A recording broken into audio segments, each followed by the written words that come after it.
പ്രവാസ ലോകത്തെ വാർത്തകളും വിശേഷങ്ങളും അതുപോലെ മാറി മാറി വരുന്ന നിയമങ്ങളും നേരത്തെ അറിയാൻ ഈ ചാനൽ സബ്സ്ക്രൈബ് ചെയ്യൂ. അടുത്തുള്ള ബെല്ലൈക്കൺ എനേബിൾ ചെയ്യാൻ മറക്കേണ്ട. നമസ്കാരം. ഒമാൻ വാർത്തകളിലേക്ക് സ്വാഗതം. ഇന്ന് സെപ്റ്റംബർ 23. പ്രധാന വാർത്തകൾ. കൃത്യമായ രേഖകളില്ലാതെ രാജ്യത്തേക്ക് അനധികൃതമായി പ്രവേശിക്കുന്നവർക്കും ഇവരെ തൊഴിലിന് നിയോഗിക്കുന്നവർക്കും മുന്നറിയിപ്പുമായി റോയൽ ഒമാൻ പോലീസ്. പാസ്പോർട്ട് അടക്കമുള്ള നിയമപരമായ രേഖകളില്ലാതെ എത്തുന്നത് നുഴഞ്ഞുകയറ്റമാണെന്നും ശക്തമായ ശിക്ഷാ നടപടികൾ ഈ മേഖലയിൽ നിലനിൽക്കുന്നുണ്ടെന്നും ക്യാപ്റ്റൻ സയ്യിദ് സലിം അൽ മഹ്റാസി ഒമാൻ FM-ന് നൽകിയ അഭിമുഖത്തിൽ പറഞ്ഞു. ചെലവ് കുറയ്ക്കുന്നതിന്റെ ഭാഗമായി പലരും നുഴഞ്ഞുകയറ്റക്കാരെ ജോലിക്കെടുക്കുന്നുണ്ട്. ഇവരിൽ പലരും കുറ്റകൃത്യങ്ങളുടെയും മറ്റും മൂലം അവരുടെ സ്വന്തം രാജ്യത്തേക്കുള്ള അധികാരികൾ അന്വേഷിക്കുന്ന വ്യക്തികളായേക്കാം. മയക്കുമരുന്ന് പോലുള്ള കള്ളക്കടത്തുകളും ഇവർക്കുണ്ടായേക്കാമെന്നുള്ളതും ഇവിടുത്തെ ഏറ്റവും വലിയ അപകടമാണെന്ന് അദ്ദേഹം സൂചിപ്പിച്ചു. ഒമാൻ ഫോറിനേഴ്സ് റെസിഡൻസി നിയമം അനുസരിച്ച് അനധികൃതമായി പ്രവേശിക്കുന്നയാൾക്ക് 100-നും 500-നും റിയാലിന് ഇടയിൽ പിഴയും 1 മാസത്തിൽ കുറയാത്തതും 3 വർഷത്തിൽ കൂടാത്തതുമായ തടവും ശിക്ഷ ലഭിക്കും. ഇത്തരക്കാർക്ക് ജോലി നൽകുകയോ താമസ സൗകര്യം ഒരുക്കുകയോ ചെയ്യുന്നവർക്ക് 1000 റിയാലിനും 2000 റിയാലിനും ഇടയിൽ പിഴയും ഏകദേശം 10 മുതൽ 1 മാസം വരെ തടവും ശിക്ഷ ലഭിക്കും. തൊഴിൽ മന്ത്രാലയം, labour welfare general directorate, inspection യൂണിറ്റിന്റെ സഹകരണത്തോടെ ദാഖിലിയ ഗവർണറേറ്റിലെ ജബൽ അക്തറിൽ നടത്തിയ പരിശോധനയിൽ 40 പേർ അറസ്റ്റിലായി. വിവിധ തൊഴിൽ താമസ നിയമങ്ങൾ ലംഘിച്ച് ഇവിടെ കഴിഞ്ഞവരാണ് പിടിയിലായത്. ഇവർക്കെതിരെ നിയമ നടപടികൾ സ്വീകരിച്ചു വരികയാണ്.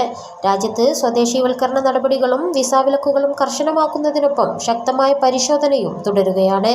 സ്വദേശീവൽക്കരിച്ച തസ്തികകളിൽ വിദേശികളെ നിയമിക്കുന്നത് കണ്ടെത്തുന്നതിന് കർശന പരിശോധനയും തൊഴിൽ മന്ത്രാലയം നടത്തിവരുന്നുണ്ട്. ഇതുൾപ്പെടെയുള്ള നിയമലംഘനങ്ങൾ കണ്ടെത്തുന്നതിന് സെക്യൂരിറ്റി ആൻഡ് സേഫ്റ്റി സർവീസസ് വിഭാഗവുമായി ചേർന്ന് മന്ത്രാലയം പ്രവർത്തിച്ചു വരികയാണ്. വേനൽക്കാലത്ത് ദാതാക്കളുടെ എണ്ണത്തിൽ ഗണ്യമായ കുറവുണ്ടായതിനാൽ അടിയന്തരമായി രക്തം ദാനം ചെയ്യണമെന്ന് സെൻട്രൽ ബ്ലഡ് ബാങ്ക് ആവശ്യപ്പെട്ടു. വിവിധ ഗ്രൂപ്പുകളിലെ രക്തം ആവശ്യമുണ്ട്. ബൗഷർ ബ്ലഡ് ബാങ്കിൽ ഞായറാഴ്ച മുതൽ വ്യാഴാഴ്ച രാവിലെ 8 മണി മുതൽ രാത്രി 8 വരെയും വെള്ളിയാഴ്ച രാവിലെ 8 മുതൽ ഉച്ചയ്ക്ക് 2 മണി വരെയും നേരിട്ടെത്തി രക്തദാനം ചെയ്യാം. മുൻകൂട്ടി ബുക്ക് ചെയ്യേണ്ട ആവശ്യമില്ലെന്നും സെൻട്രൽ ബ്ലഡ് ബാങ്ക് അധികൃതർ പ്രസ്താവനയിൽ പറഞ്ഞു. ഒമാനിലേക്ക് ഇന്ത്യൻ സഞ്ചാരികളെ ആകർഷിക്കാൻ പുതിയ ടൂറിസം ക്യാമ്പയിനുമായി ഒമാൻ. ജനുവരിയിൽ നടക്കാനിരിക്കുന്ന ഒമാന്റെ ഹൃദയത്തിലേക്കുള്ള യാത്രാ ക്യാമ്പയിനിന്റെ പ്രഖ്യാപനം ഇന്ത്യയിലെ ഒമാൻ അംബാസഡർ ഇസ സാലിഹ് അൽ ഷെയ്ബാനി നിർവഹിച്ചു. ഇന്ത്യയിൽ നിന്നുള്ള ഐബെക്സ് എക്സ്പെഡിഷൻസും സുൽത്താനേറ്റിലെ ബൈത്ത് അൽ ഖനൂൺ ഫൗണ്ടേഷനും ചേർന്ന് സംഘടിപ്പിക്കുന്ന ടൂറിസം ക്യാമ്പയിനിൽ ഇന്ത്യയിലെയും മറ്റ് രാജ്യങ്ങളിലെയും നിരവധി ബിസിനസ് സ്ഥാപനങ്ങളുടെ പങ്കാളിത്തവും ഉണ്ടാകും.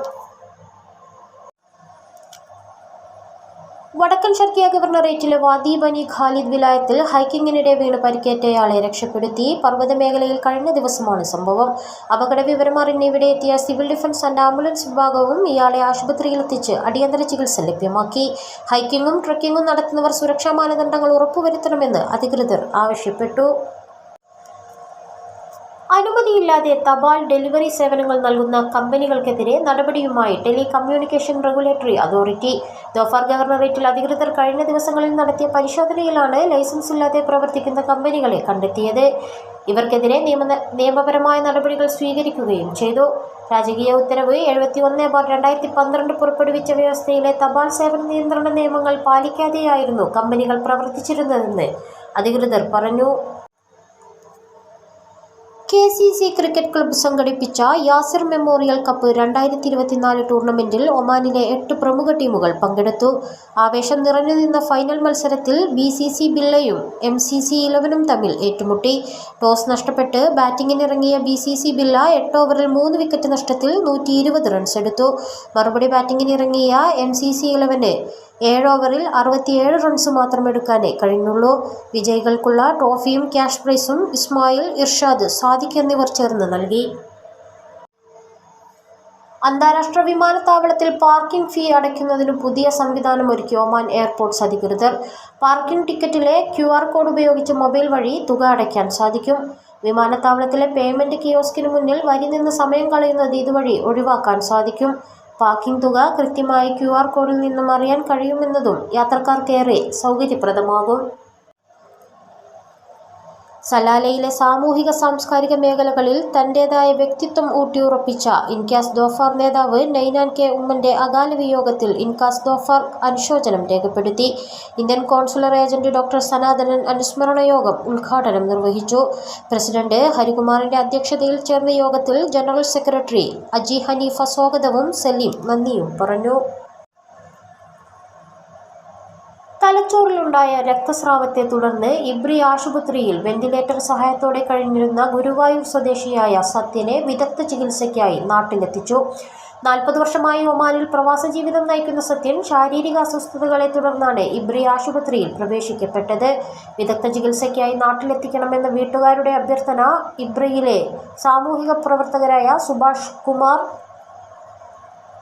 തമ്പാൻ, സുനീഷ് എന്നിവർ ഏറ്റെടുത്ത ശേഷം നടത്തിയ കൂട്ടായ പ്രവർത്തനമാണ് എയർലിഫ്റ്റിംഗ് സാധ്യമാക്കിയത്.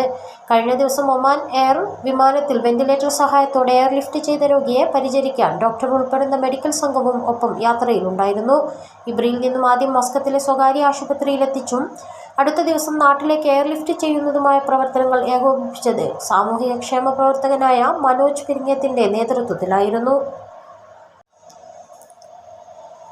SKSSF Oman national committee September 28-ന് റൂവി ഗോൾഡൻ തുലിപ്പിൽ നടത്തുന്ന ഇഷ്ക് മജ്ലിസ് മീലാദ് പരിപാടിയുടെ ഓൺലൈൻ പ്രചരണ ക്യാമ്പയിൻ സിംസാറുൽ ഹഖ് ഹുദവി ഉദ്ഘാടനം നിർവഹിച്ചു. ബഷീർ ഫൈസി ദേശമംഗലം നേതൃത്വം നൽകുന്ന ഇഷ്ക് മജ്ലിസ് പരിപാടിയിൽ ഖാജ ഹുസൈൻ ദാരിമിയും ഒമാനിലെ പണ്ഡിതരും മറ്റു പ്രമുഖരും പങ്കെടുക്കുമെന്ന് സ്വാഗത സംഘം വാർത്താക്കുറിപ്പിൽ അറിയിച്ചു. ഇതോടുകൂടി ഇന്നത്തെ വാർത്തകൾ ഇവിടെ പൂർണ്ണമാവുന്നു. കൂടുതൽ ഒമാൻ വാർത്തകളും വിശേഷങ്ങളുമായി നാളെ വീണ്ടും കാണാം. നമസ്കാരം.